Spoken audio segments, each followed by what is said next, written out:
Mapapatay kaya ng tuluyan ni Scapper ang siraulong si Saint Summers at dadating na kaya sila Luffy para nga mapaalis na ang ibang mga God's Knight? Yan ang alamin natin sa full chapter 1049 ng One Piece. Pero bago yan ay huwag kalimutan i-like ang video, mag-subscribe at i-hitang bell para maging updated sa mga spoilers, theory at chapter patungkol sa One Piece. Paano? Simulan na natin. Let's go! Magsisimula ang chapter dito sa nagulat nating mga bida dahil nga bigla na lang sumulpot doon si Scapper at pinutol nito yung isang kamay ni Summers at napabagsak nga nito yung God's Knight. Napatanong sila kung sino yon. Nagsisisigaw nga si Summers sa sakit. Sabi naman ni Usopp na paano daw nangyari yon? Ano daw ang ginawa nitong si Scapper? Sabi naman ni Scapper na parang kinakalawang na daw siya. Bigla naman ulit pumorma si Scapper at umatake. Na naman, inikot nga nito yung mga axe niya. Si Summers naman ay nakatayo na at naghanda na sa atake ni Scapper. Gumamit nga ito ng Briar Barrier. Gumawa nga ito ng parang pader na puro baging na may tinik. Medyo hirap nga dito si Summers dahil dun sa natamo niyang atake kay Scapper. Sabi nga nito na bakit daw nandun yung Mountain Eater na si Scapper. Ngumiti lang dito si Scapper at sinabi na bakit daw biglang nagsalita ng seryoso si Summers at umatake na naman si Scapper. Tinadtad nga ng atake ni Scapper itong kawawang si Summers. Habang naglalaban yung dalawa, itong mga bida natin ay nag-uusap. Sabi nga ni Usopp na nakilala daw pala nila yung lalaki na yon sa castle. Sabi nga ni Nami na medyo nahirapan nga daw itong sila Zoro at Luffy doon kay Scapper at yan daw yung tatay ni Colon, yung batang namit nila at kasama nila doon sa barkong maliit. Sabi naman ni Jinbei na yung matanda daw na yon. Sabi naman ni Robin na parang narinig na daw niya yung pangalan na Scapper Gaban. Sabi pa ni Usopp, nakapantay daw pala yon ni Rayleigh. Ito daw pala yung left hand of the Pirate King. Sabi naman ni Brook na ano daw ginagawa ng lalaki na yan sa bansa ng mga giant. Naguguluhan nga ang mga bida natin sa nangyayari. Sabi naman ni Chopper na masyado nga daw naapektuhan nung atake ni Scapper itong si Summers. Ano daw kayang klaseng atake yon? Sabi naman ni Robin na hindi nga daw siya makagalaw pero baka kaya niyang matulungan itong si Scapper. Pinigilan naman siya ni Jinbei na wag na nga daw gawin yon dahil yung tinik daw ni Summers ay masyadong delikado para sa hand-to-hand combat ni Robin. Patuloy pa rin ang laban. Gumamit si Summers ng Thorn Rush, Hell of the Crimson Lotus. Pinalibutan nga nito ng maraming baging na may tinik itong si Scapper para hindi nga makawala. Hindi na daw kakayanin ni Scapper yung atake niya. Sabi naman ni Scapper na nagmamadali nga daw siya. Sabi naman ni Summers na sige daw, sugod. At ayun, sumugod si Scapper. Kaya ito, putol ang katawan ni Summers. Gamit ni Scapper ang atake na ang tawag ay Puten Raku. Balot nga ng haki ang axe nito. Sobrang lakas. Pinaglalaroan nga lang ni Scapper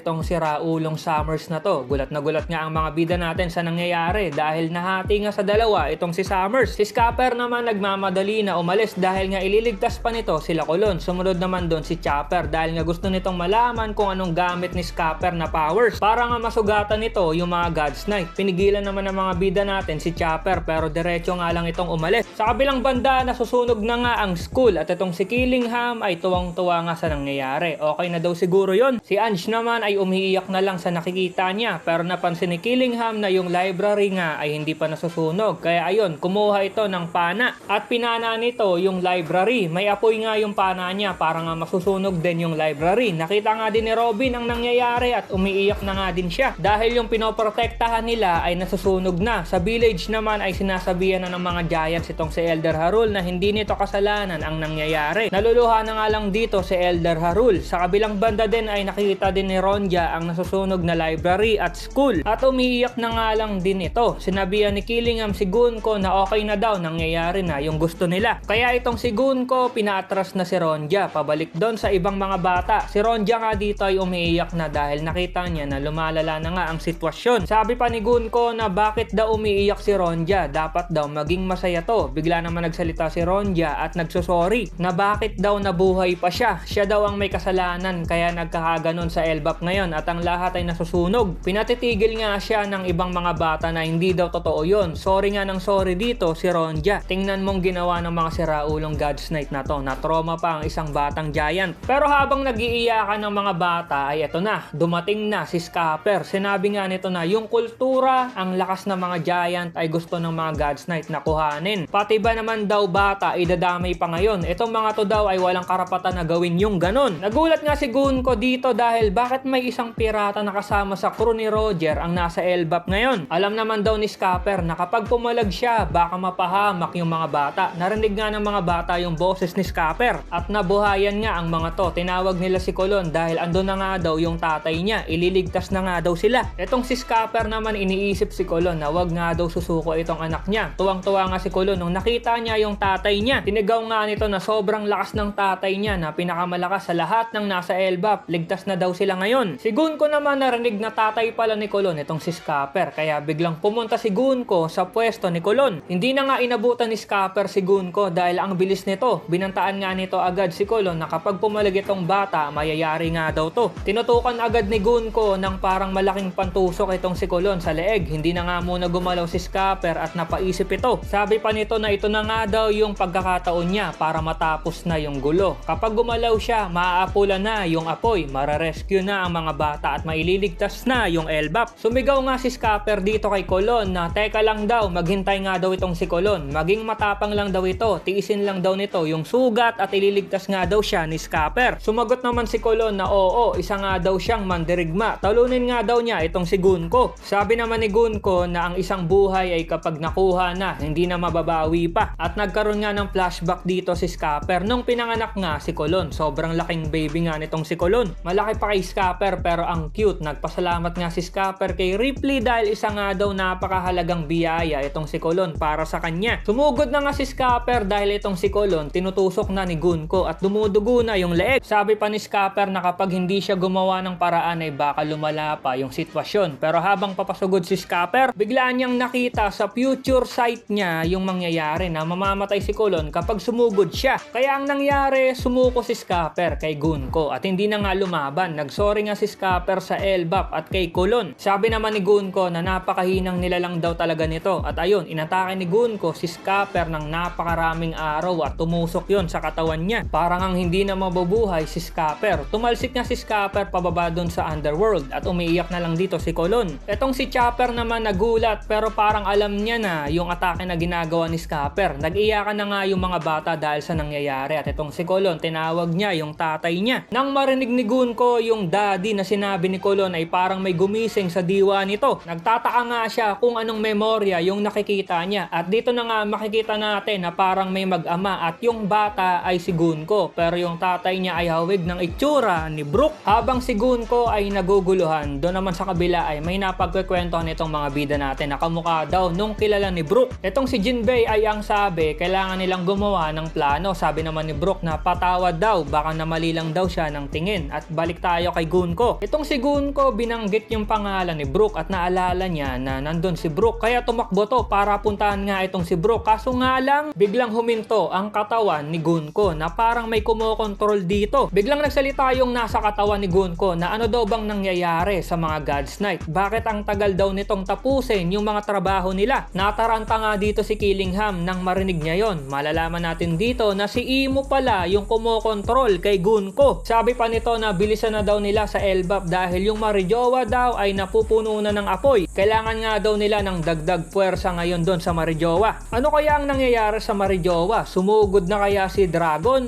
o si Blackbeard? Nanggugulo na siguro sila doon. At ito na nga, biglang nag-ibang aura ni Gunko dahil dito kay Imo. Sabi pa ni Imo dito na ngayon nga daw ipapakita niya kung ano talaga ang lakas ng isang god. End of the chapter. Okay, isang malupit na chapter ang nakita natin at ayun, bakbakan pa din. Natalo na nga ni Scapper si Summers pero hirap pa rin sila na ma-rescue ang mga batang giants at may mystery na naman na dumagdag dahil itong si Gunko may past na memory kay Brook. Ano kaya yon? Tapos itong si Imo kinokontrol pala si Gunko. At sino kaya yung sumugod sa Marijowa? Si Dragon kaya o si Blackbeard? Nako po, nakaka-excite yung next chapter dahil baka labanan ng mga bida natin at nila Scapper itong si Imo na nasa katawan ni Gunko. Abangan natin yan. Salamat sa pagnood at see you sa next video. Over and out!